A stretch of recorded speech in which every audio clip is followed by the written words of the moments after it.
இந்தியாவில் மனம் மாறிய டெல்வின் சில்வா.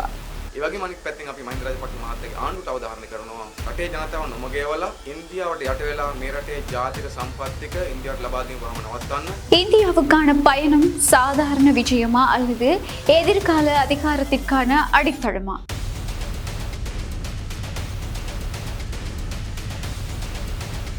பொதுவாகவே இலங்கையைச் சேர்ந்த ஒரு அரசியல் தலைவர் இந்தியாவுக்கு உத்தியோகபூர்வமா ஒரு பயணம் மேற்கொள்றாரு அப்படின்னா அதுதான் ஒரு தலைப்பு செய்தியாகவே பேசப்படும். இதே மாதிரிதான் டெல்வின் சில்வாவும் கடந்த 5ஆம் திகதியிலிருந்து 12ஆம் திகதி வரைக்கும் இந்தியாவுக்கான ஒரு விஜயத்தை மேற்கொண்டிருந்தாரு.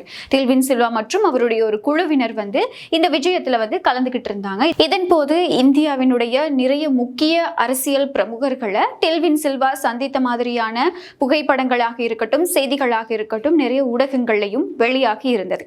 மக்கள் விடுதலை முன்னணி எனப்படக்கூடிய JVP-யினுடைய பொதுச் செயலாளர் டெல்வின் சில்வா இப்ப இருக்கக்கூடிய அரசியல் சூழ்நிலைகள்ல இலங்கையில முக்கியமான ஒரு அரசியல் முக்கியஸ்தகரா பார்க்கப்பட்டும் பேசப்பட்டும் வர்றாரு. அதற்கான காரணம் என்ன அப்படின்னா, தற்போது ஆட்சி அமைத்திருக்கக்கூடிய தேசிய மக்கள் சக்தி கட்சியினுடைய ஆரம்ப கட்சியான JVP அல்லது மக்கள் விடுதலை முன்னணியினுடைய முக்கியமான ஒரு பதவியை டெல்வின் சில்வா வகிக்கிற காரணத்தினால அவருடைய முடிவுகள் அரசாங்கத்தினுடைய முடிவுகளாக பார்க்கப்பட்டும் பேசப்பட்டும் வரும். டெல்வின் சில்வாவினுடைய உள்நாட்டு செயற்பாடுகள் மட்டும் இல்லாம வெளிநாட்டு பயணங்களும் அரசாங்கத்தினுடைய எதிர்கால நடவடிக்கைகளாக இருக்கலாமா என்ற கோணத்துல பார்க்கப்பட்டு வரும். இப்படியான பின்னணியில தான் டெல்வின் சில்வாவினுடைய அண்மைய இந்திய பயணம் அப்படிங்கிறதும் அமைஞ்சிருக்கு. இவருடைய இந்த இந்திய பயணத்துக்கான காரணம் அரசியல் அனுபவ பரிமாற்றம், பொருளாதார நடவடிக்கைகள் தொடர்பான கலந்துரையாடல்கள், இரு நாடுகளுக்கு இடையிலான எதிர்கால நடவடிக்கைகள் குறித்து கலந்துரையாடல்கள், இந்த மாதிரியான விடயங்களுக்காக தான் மேற்கொள்ளப்பட்டது அப்படின்னு சொல்லி உத்தியோகபூர்வமாக அறிவிக்கப்பட்டிருக்கு. டெல்வின் சில்வாவினுடைய முதலாவது இந்திய பயணமாக இது பார்க்கப்படுது. இவருடைய இந்த இந்திய பயணத்திற்கு அரசாங்கம் மூலமா எந்த விதமான ஒரு உத்தியோகபூர்வமான விளக்கங்கள் வழங்கப்பட்டிருந்தாலுமே கூட எதிர்கட்சிகள் மத்தியில இந்த பயணம் ரொம்பவே விமர்சிக்கப்பட்டு வருது. இதற்கான காரணம் என்ன அப்படின்னா, மக்கள் விடுதலை முன்னணியினுடைய பொதுச் செயலாளர் டெல்வின் சில்வா அவருடைய ஆரம்ப காலகட்டத்தில் இந்திய கொள்கைகளுக்கு எதிரானவராகவும் விரோதமானவராகவும் செயற்பட்டு வந்தார். இப்படியான ஒரு அரசியல் பின்னணியை கொண்ட ஒரு கட்சியினுடைய பொதுச் செயலாளர் எந்த நோக்கத்துக்காக இந்தியாவுக்கு விஜயம் மேற்கொண்டிருக்கணும் அப்படிங்கிற கேள்விகள் தான் இப்போ எதிர்கட்சியிலையும் சரி அரசியல் விமர்சகர்கள் கிட்டையும் சரி முன்வைக்கப்பட்டு வருது. ඉවගේ මනික් පැත්තෙන් අපි මහින්ද රාජපක්ෂ මහත්තයාගේ ආණ්ඩුවට අවධාරණය කරනවා. රටේ ජනතාව නොමගේවලා ඉන්දියාවට යට වෙලා මේ රටේ ජාතික සම්පත් ටික ඉන්දියාවට ලබා දීම වහම නවත්තන්න. මේ රටේ සම්පත් අයිති මේ රටේ ජනතාවට, සිංහල දෙමළ මුස්ලිම් ජනයාට. ඒ නිසා ඒ කරන අපරාධය නවත්තන්න ඕන කම තියෙනවා. අනිත් පැත්තෙන් ඉන්දියාවට යට වෙලා ජනවරමට පයින් ගහලා මේ රටේ නැවත බලය බෙදීමේ දිශාවට යන ගමන නවත්තන්න. ඒ ගමන ගියොතින් මේ ආණ්ඩුවට වැඩි කල ජීවත් වෙන්න වෙන්නේ නැහැ. මේ ආණ්ඩුව ගෙදර යෑමේ දවසත් ඉතා කිට්ටුවේ කියලා අපි අනුතුරු අඟවනවා.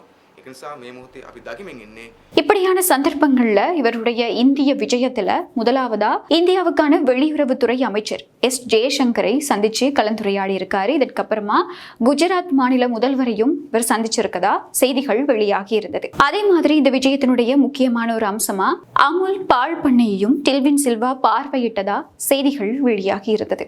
அமுல் பால் பண்ணை அப்படிங்கிறது JVP-யினருக்கு மிகவும் நெருக்கமான ஒரு விடயம். கடந்த அரசாங்கத்துல மில்கோ நிறுவனத்தினுடைய அதிகப்படியான பங்குகளை மில்கோ நிறுவனத்திற்கு விற்க முயன்ற சந்தர்ப்பத்தில் JVP அதை முழுவதுமா எதிர்த்திருந்தது. இந்த எதிர்ப்புகளை தொடர்ந்து தற்போது தேசிய மக்கள் சக்தி ஆட்சிக்கு வந்ததுக்கு அப்புறமா இப்போ மில்கோ நிறுவனம் மறுபடியும் அரசாங்கத்துக்கிட்ட ஒப்படைக்கப்பட்டிருக்கு. இவ்வாறான அரசியல் சூழ்ச்சிகளினுடைய பின்னணியில தான் டெல்வின் சில்வாவினுடைய இந்திய பயணம் இப்போ இன்றைய நாள்ல நிறைய கேள்விகளை எழுப்பியிருக்கு.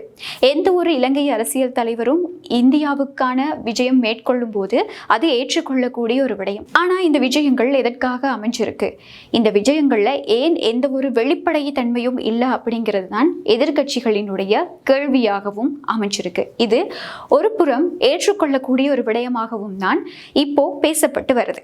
இது மட்டும் இல்லாம மிகவும் முக்கியமான ஒரு விடயமா இந்த விஜயத்தின் போது 13வது திருத்த சட்டம் குறித்தும் மாகாண சபை தேர்தல்களை உடனடியாக நடத்துறது குறித்தும் விரிவாக கலந்துரையாடப்பட்டிருக்கலாம் அப்படின்னு அரசியல் தரப்புல நிறைய கருத்துக்கள் இப்போ பரிமாறப்பட்டு வருது. இந்த மாதிரியான நிலைமையில தான் தற்போதைய அரசாங்கம் மாகாண சபை தேர்தல்களை மக்களினுடைய வாக்குகளுக்காக பயந்து நடத்தாமல் இருக்கு அப்படின்னு சொல்லி எதிர்க்கட்சிகள் எல்லாமே விமர்சனங்களை முன் வச்சிருக்கு.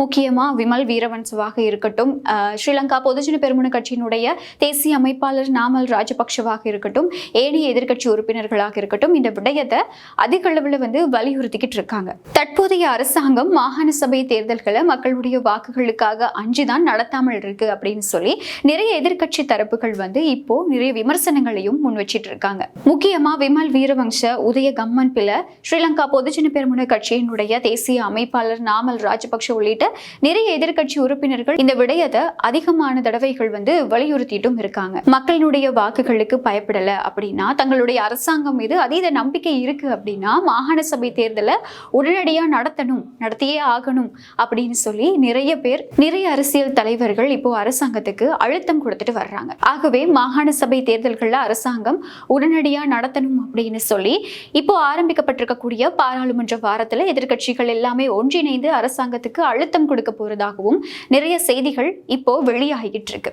தேசிய மக்கள் சக்தி அரசாங்கம் ஆட்சிக்கு ஓராண்டுக்குள்ளேயே மாகாண சபை தேர்தல்கள் நடத்தப்படும் அப்படின்னு இப்போ ஜனாதிபதியாக இருக்கக்கூடிய அனுரகுமார திசாநாயக்க அப்போ தேர்தல் மேடைகள்ல மக்களுக்கு வாக்குறுதி அளித்திருந்தார். ஆனாலும் சட்ட சிக்கல்கள், எல்லை நிர்ணய பிரச்சனை பெரும்பான்மை இருந்தும் கூட ஏனைய கட்சிகளோட இந்த விடயம் தொடர்பாக கலந்துரையாடணும் அப்படின்னு சொல்லி நிறைய விடயங்களையும் நிறைய காரணங்களையும் சொல்லி மாகாண சபை தேர்தலை தற்போதைய அரசாங்கம் தள்ளி வச்சுக்கிட்டே இருக்கு, தாமதிச்சுக்கிட்டே இருக்கு. இதுதான் எதிர்க்கட்சிகளினுடைய இந்த ஆதங்கத்துக்கும் விமர்சனங்களுக்கும் ஒரு காரணமாக அமைஞ்சிருக்கு. கடந்த அரசாங்கத்தில், அதாவது முன்னாள் ஜனாதிபதி ரணில் விக்ரமசிங்கவினுடைய ஆட்சி பகுதியிலையும் கூட இந்த சட்ட சிக்கல்கள், எல்லை நிர்ணய பிரச்சனைகள் தான் மாகாண சபை தேர்தலை தாமதிக்கிறதுக்கான ஒரு காரணமாக சொல்லப்பட்டு வந்தது. அப்போ எதிர்க்கட்சியாக இருந்த இந்த தேசிய மக்கள் சக்தி இந்த விடயத்தை எதிர்த்தும் ரணில் விக்ரமசிங்க மீது நிறைய குற்றச்சாட்டுகளையும் விமர்சனங்களையும் முன்வைத்தும் மாகாண சபை தேர்தல்கள் உடனடியாக நடத்தப்படணும் அப்படின்னு சொல்லி நிறைய அழுத்தங்களை கொடுத்திருந்தது. ஆனா